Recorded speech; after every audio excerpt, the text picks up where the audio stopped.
বো মানে বোমা। বিবাহ, বি শব্দের অর্থ হচ্ছে বিশেষভাবে, আর বাহ শব্দের অর্থ হচ্ছে ভার বহন করা। তার মানে বিবাহ শব্দের অর্থ হচ্ছে বিশেষভাবে ভার বহন করা। এ ভার শরীরের ভার নয়, এ ভার সংসারের ভার, এ ভার ধর্মের ভার। আজ থেকে সে তোমার সহধর্মিনী। সহধর্মিনী কাহাকে বলে? যে স্ত্রী তার স্বামীকে ধর্মের পথে নিয়ে আসে সে হয় সহধর্মিনী। সহধর্মী তোমার ক্ষেত্রে যে স্বামী তার স্ত্রীকে ধর্মের পথে নিয়ে যাবে সে হবে সহধর্মিনী। তাছাড়া হয়ে যাবে বউ, বউ মানে বোমা। সুতরাং সহধর্মিনী যেভাবে হয় সে কাজটা করতে হবে। আজকে আমরা এখানে আত্মীয় স্বজন বন্ধু বান্ধব সকলকে নিয়ে উপস্থিত হচ্ছি এই শুভ বিবাহ করার জন্য। বিবাহের মাধ্যমে পুরুষ লাভ করে পিতৃত্ব, নারী লাভ করে মাতৃত্ব। এই পিতৃত্ব এবং মাতৃত্বের মাধ্যমে গড়ে উঠে তাদের একটা সুখের সংসার। পিতামাতা, ভাই বোন, আত্মীয় স্বজন, বন্ধু বান্ধব সকলকে নিয়ে একসাথে থাকার তারা সংকল্প করে এই বিবাহের মাধ্যমে। মানুষের জন্ম থেকে মৃত্যু পর্যন্ত 10টি মাঙ্গলিক কর্ম আছে, তার মধ্যে বিবাহ হচ্ছে সর্বশ্রেষ্ঠ। এই বিবাহ এখন সবসময় যারা বিবাহ করছেন তারা জানে স্ত্রী সবসময় স্বামীর বাম দিকে থাকবে। এখনো কিন্তু বাম দিকে যায় নাই, আছে কোন দিকে? ডান দিকে। তুমি পার্বতী পক্ষে চেষ্টা করবা সবসময় একে বাম দিকে রাখার, চলাফেরা করার জন্য। এটা ব্রাহ্মণ হিসাবে আমার উপদেশ। কেন বাম দিকে রাখলে আমার মতন একজন ব্রাহ্মণ দেখলে মনে করবে এটা তোমার স্ত্রী, ডান দিকে রাখলে আমি ভাবি বোন অন্য কিছু মনে করতে পারি। যেখানে সম্ভব সেখানে এই কাজটা করতে হবে, সম্ভব যেখানে নয় সেখানে করার দরকার নাই। তাহলে ঘটনা হলে এ তোমাকে বাম দিকে যাবে, কিন্তু শাস্ত্রের বিধান অনুসারে 7টি শর্ত আছে, যাকে বলা হচ্ছে সপ্তপদীর 7টা শর্ত। সহজ কথায় সপ্ত বচন। এই ধর্ম, এই শাস্ত্রের কথা জানে না। আমি এর পক্ষ হয়ে আমি এই কথাগুলো এতগুলো লোকের সামনে তোমাকে বলবো।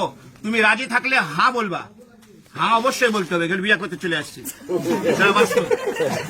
সে, তাহলে সে তোমার বাম দিকে যাবে। তোর ভয়ের কিছু নাই, তোমারও 5টা শর্ত আছে। তখন তোমার 5টা শর্ত এ যদি মেনে নেয় তখন তুমি একে বাম দিকে নিবে, তাছাড়া নেওয়ার দরকার নাই। এখানে প্রশ্ন আসতে পারে যে এর 7টা ওর 5টা কেন? প্রশ্ন আসতে পারে। নারী হচ্ছে শক্তি, একটা পুরুষের জীবনে নারী হচ্ছে শক্তি। যে পুরুষের জীবনে নারী থাকবে না সে পুরুষের জীবনে কোনো শক্তি নাই। তুমি পূর্ব দিকে তাকিয়ে দেখো, লক্ষ্মী নারায়ণ, রাধা কৃষ্ণ, পার্বতী, সবাই প্লিজ এরা সবাই হচ্ছে নারীকে নিয়ে চলছে। নারী হচ্ছে শক্তি, মায়ের জাত। এই জন্য আমরা এনাদেরকে সম্মান করি বলে এদেরকে সবসময় উপরের দিকে রাখি। তাহলে এখন এর যে 7টা শর্ত আছে আমি তোমাকে আগে হিন্দিতে বলবো, আমি যেহেতু হিন্দিতে বলবো এবং পরে বাংলায় বুঝিয়ে দেবো। তুমি রাজি থাকলে এবং এমন করে হা বলবো আমরা সকলে শুনতে পারি। ক্লিয়ার?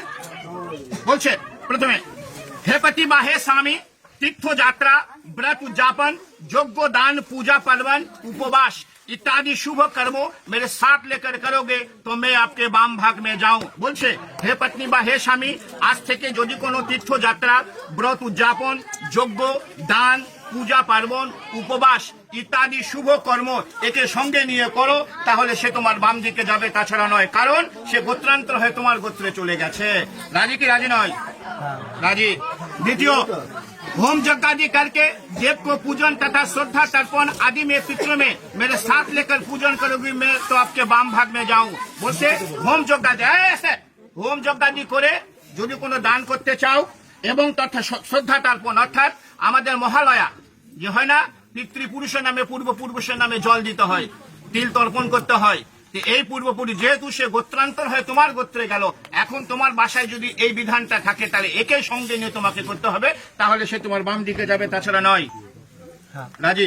तृतीय, कुटुंब के रखा करो, अतिथि आप्यायन करो और घर में गौ महिष पशु रखो, फिर उनको पालन करो, संसार धर्म में रत रहो, मैं तो आपके बाम भाग में जाऊं। बोलছে কুটুমকে রক্ষা করো, মানে অতিথি আপ্যায়ন করো। অতিথি হচ্ছে নারায়ণ। বাসায় যদি তোমার সম্ভব হয় গরু মহিষ এগুলো পালন করতে চাও এবং সংসার ধর্মের মধ্যে যদি রত থাকতে চাও তাহলে সে তোমার বাম দিকে যাবে, তাছাড়া নয়। राजी। चौथे, ভালো করে শুনবা, धन धान्य आदि के खर्च करो, दूसरे के घर में रखो, तो मेरे साथ पूछ के करोगे तो मैं आपके भाम भाग में जाऊं। এতদিন যা করেছি এখন থেকে ধন ধান্য আদিকে খরচ করে ইচ্ছা মতন আর খরচ করা যাবে না। দুসরাকে ঘরে में রাখো, অন্যকে যদি বাসায় রাখতে চাও, অন্য যে কোনো হোক, কোনো কাজের লোক হোক তোমার, যে তাহলে এর সঙ্গে একটু পরামর্শ করে তাহলে তোমাকে রাখতে হবে, তাছাড়া নয়। राजी।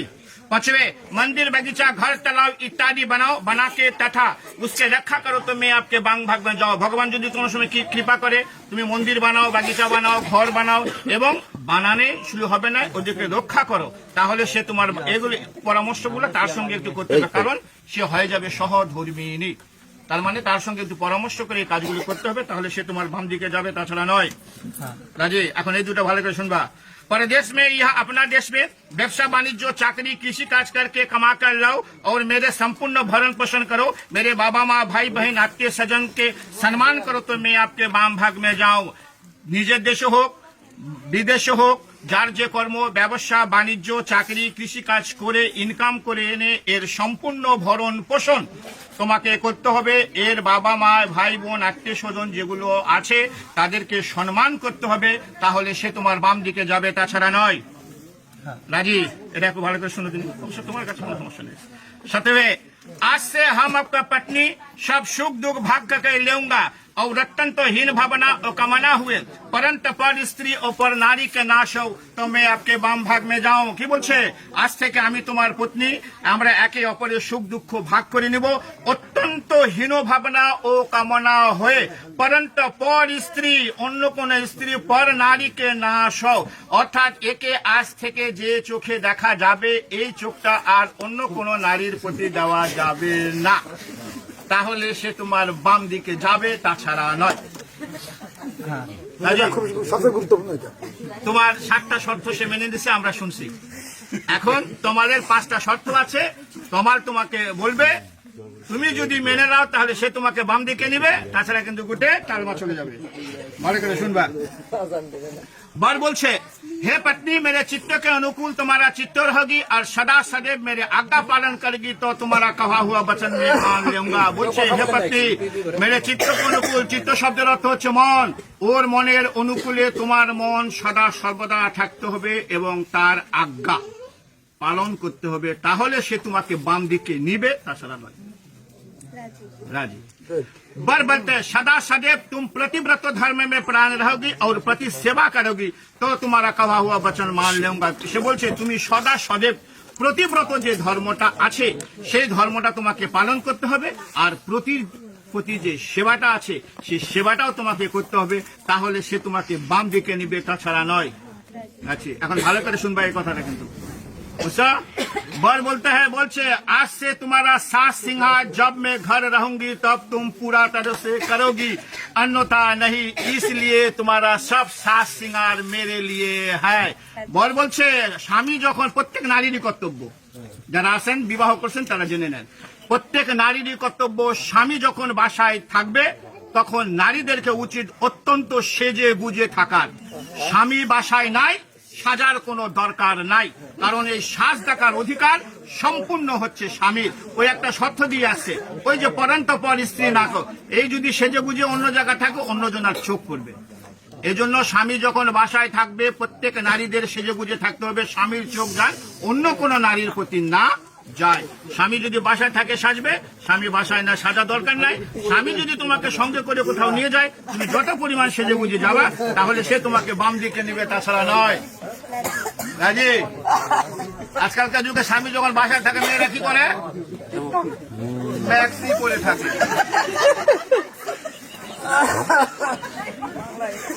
4 नंबर बोल बोलছে, मेरे घर में मेरे बाबा माँ, सुनते को सुनबा, मेरे घर में मेरे बाबा माँ भाई बहन भाभी जी है, उसके सच आज्ञा पालन में तत्परान रहोगी और मेरा बाबा माँ के सेवा करेगी तो तुम्हारा कहा हुआ वचन मान लूंगा। বলিছে, তুমি এই পরিবারে 20 বছর 22 বছর 24 বছরের পিতামাতা ইনারা, আমি ইনাদেরকে ভুলতে বলিনি। এই পিতামাতাকে যেভাবে ভালোবাসছো এর চেয়ে দ্বিগুণ ভালোবাসা দিয়ে ওর যে পিতা মাতা ভাই বোন ভাবি আছে ওদেরকে ভালোবাসতে হবে, ওদের সচাজ্ঞা অর্থাৎ সত্য উপদেশ পালন করতে হবে এবং মেরা বাবা মা, ওর যে বাবা মা আছে তাদেরকে সেবা করতে হবে, তাহলে সে তোমাকে বাম দিকে নিবে, তাছাড়া নয়। রাজি। সর্বশেষ बोलता मेरे घर में जो देवता पितर है उसके सवेरे नहाकर पूजन मार्जन तुमको करना पड़ेगी और मेरे संसार रखा करोगी, मान सम्मान देकर रहोगी तो तुम्हारा कहा हुआ वचन मान लूंगा। বলছে আমার বাসায় যে মন্দির আছে, প্রত্যেকটা সনাতন ধর্মের বাসায় একটা ছোট্ট গৃহ মন্দির আছে, এই মন্দিরে সকালে উঠে স্নান করে পূজন মাজন অর্থাৎ পূজা পার্বণ তোমাকে করতে হবে, ওর সংসার রক্ষা করতে হবে। তুমি শর্ত দিয়ে আসছো ধন ধান্য আদিতে খরচ করো, ওই খরচ করবে না, এখন তোমাকে টাকা এনে দিবে, তুমি ইচ্ছা মতন খরচ করবা, তা কিন্তু কার হবে না। ওর সংসার রক্ষা করতে হবে, ওর মান সম্মান দিয়ে রক্ষা করবে। ওই যে শর্ত আগে দিয়ে আসছে, মান সম্মান দিয়ে থাকতে হবে। তুমি সেজে গুজে আসো, আমি যাই বললাম যে তোমার বউকে তোমার দেখলাম খুব সাজে গুজে আসে, মান সম্মানের একটা হানি হবে। অর্থাৎ মান সম্মান লেগে রहोगी तो तुम्हारा कहा हुआ वचन में मान लूंगा।